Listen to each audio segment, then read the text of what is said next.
Glass is directed by M Night Shyamalan and stars James McAvoy, Bruce Willis, Samuel Jackson, Anya Taylor-Joy, and Sarah Paulson. And so this is it. This is 19 years in the making. This is the final part of the East Train 177 trilogy, which Shyamalan likes to call it, which had Unbreakable, Split, and this very film. This is the final part of it, the final part of the whole trilogy, 19 years in the making.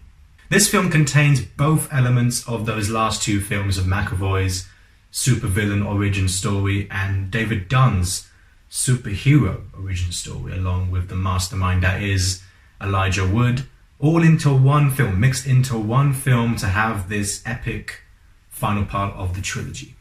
This is spoiler free, so you're safe with me. So I don't want to give anything away.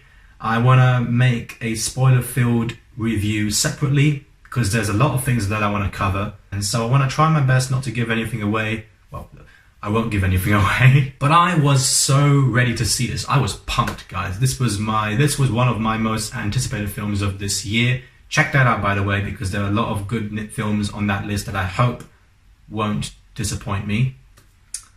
Did this film disappoint me? Just keep watching.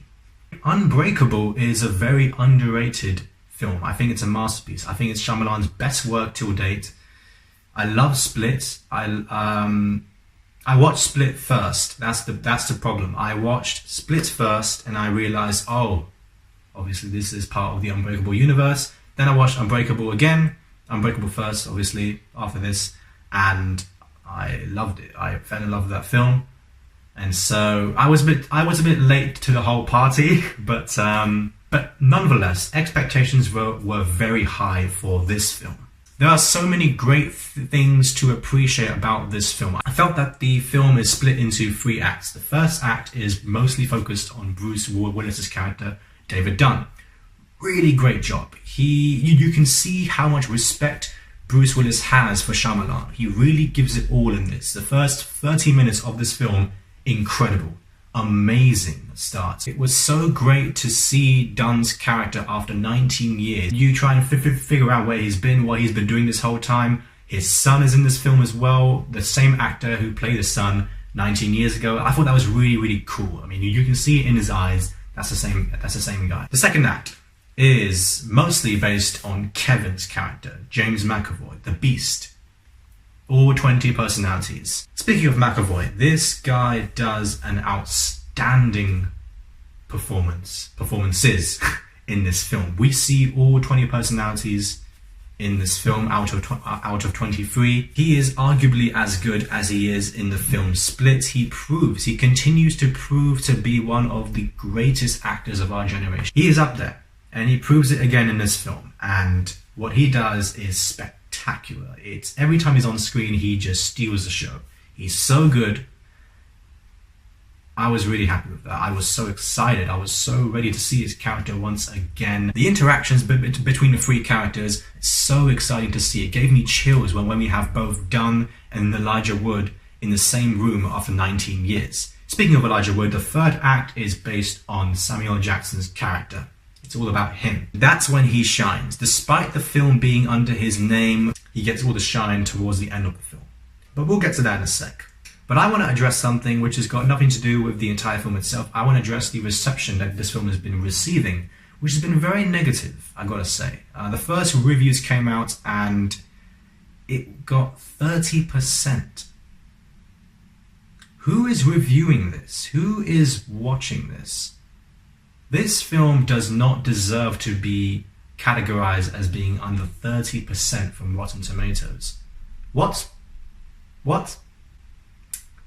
That's way too harsh. That is way too harsh. I'm going to say this one thing now. This film has got a lot of problems. Nonetheless, all these great, amazing things are in this film.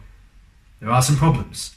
But there is no way that this film deserves to have a 30% rating from people like Rotten Tomatoes.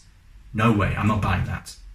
That's way too harsh. And I was just not angry, just confused after I left the theatre, thinking that was definitely not, that shouldn't be that rating. But there is a lot to appreciate in this film as well, which I have addressed completely. But having said all this, let's get down to the negatives of this film. I gotta say this one thing: the third act of this film let me down. It let me down. I will always respect a director's choice, a director's decision of what he makes in the conclusion of the film. I don't really know what's happened with this one, but I do think that the audiences will be split. There's another pun for you right there. It was very interesting to see Shyamalan's direction taking over. It's just because of his direction and his choices in the film, certain things just don't make sense. There are a lot of scenes in this film, some scenes and minor scenes, that contain links to the last two films. Whereas I really enjoyed watching those. I felt like it had a good purpose to the film. Some other choices are just randomly right over there, and I'm just thinking, where did that come from? Sarah Paulson's character was just a letdown for me. It was just disappointing to see. Not her performance. Her performance was fine. I have nothing against Sarah Paulson. I think she's a great actress. She did not do much for me in this film. You find out most of her character depth and development in the film in the third act, but I wanted it. A person would obviously want the characters to progress throughout the film. I did not see that with her character at all. I was very surprised with the amount of action scenes in this film. I was not expecting Infinity War. I'm not going to say to my friend, oh, you really loved Infinity War? I've got one for you. Go see Glass. No. I do not want it to be a Marvel film. No way. I wanted it to be the complete opposite of that. And that's why I love Unbreakable. Because it's the exact polar opposite of what you expect to see in a superhero film, but it is a superhero film. That's the brilliance of that film. This one, there's quite a bit of CGI that I just notably saw.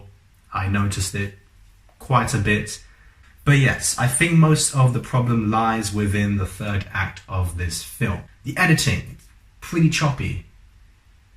It's not carefully put out. It's not smooth like you see in other conclusions of a film. It felt as if Shyamalan had three completely different visions for this film. First act, second act, third act. I don't know what happened with the third act, but the painful thing with this film, watching this film, was how good the first and the second act were. I'm going to say this once. I love the second act of this film. Do some stuff make sense? Not particularly, but that didn't really bug me that much because I was thrilled.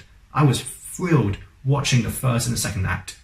For the people who are saying that the second act is boring, I treat it as an homage to Unbreakable. That is what I thought about that scene, because that act is very slow, but that's not a bad thing. Unbreakable as a whole film is a slow-paced film, but I think it's a masterpiece because that's what makes it good. It's the characters, and in the second act, that's what it does great. Once again, in Glass, the characters, once again, you see most of McAvoy, you see some of Bruce Willis, and you see progressively some of Samuel Jackson's performance as well. It was a slow act, but I was riveted by it most of the time, which is why it pains me to say that the third act just did not work for me.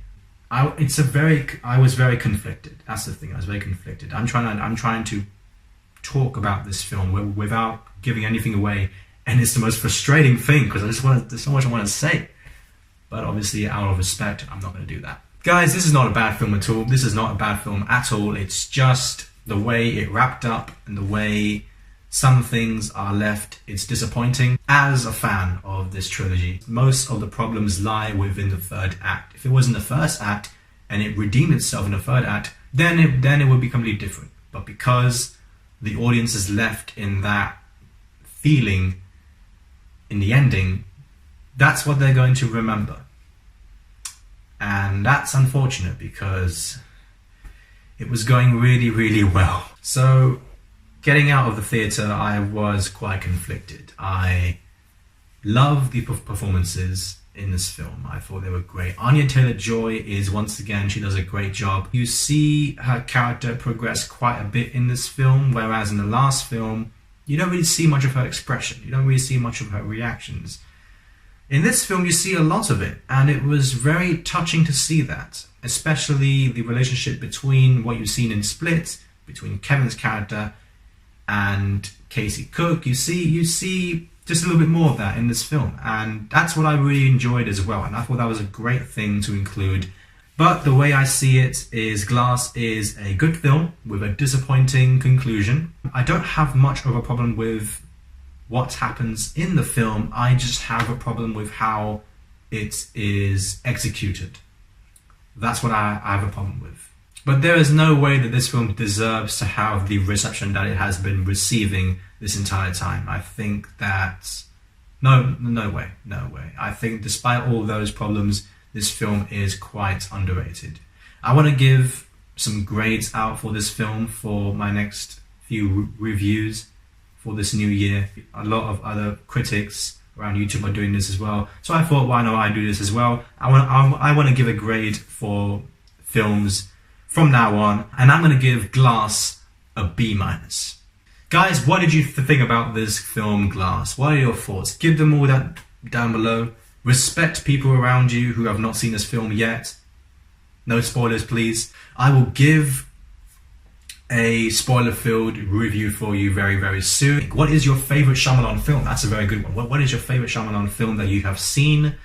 Why is that your reason? Sixth Sense, Signs, Unbreakable, Split, is it Glass? Your opinion. Put them down below, and I will see you guys very soon. Thank you for watching.